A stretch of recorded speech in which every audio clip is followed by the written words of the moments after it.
everyone, I'm Zoom. Welcome to the Adventures of Zoom and Betty. Today's video is about blossom enrot and what it is and how you can get rid of it in your garden. If you find this information useful, we'd love it if you'd continue watching more of our videos, if you'd like to hit the like button, and if you would like to jump on board and subscribe if you haven't already. Thanks very much. This is our growing space, which is just on a balcony here in Melbourne.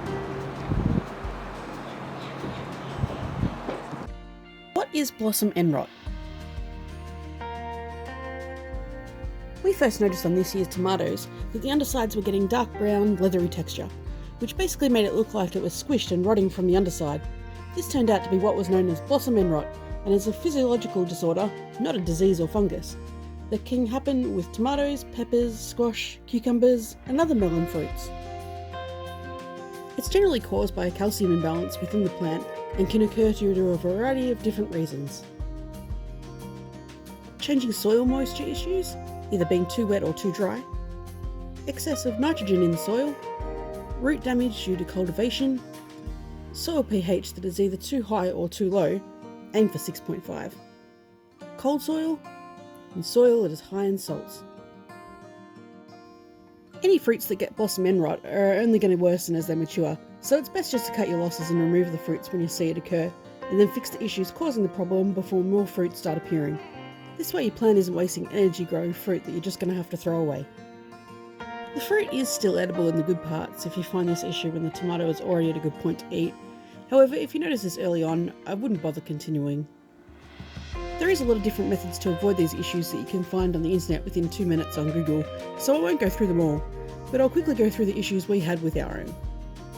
Firstly, it appeared we weren't watering consistently enough, or at least within enough volume.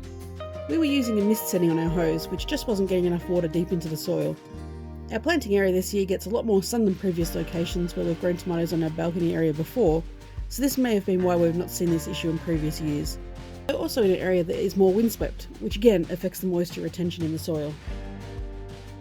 To quickly fix the problem, we picked up a fertiliser product from Bunnings that helped add some additional calcium to the soil. Lime, if pH is too low, or gypsum, if the soil drains too poorly, can also help depending on what issues you're having.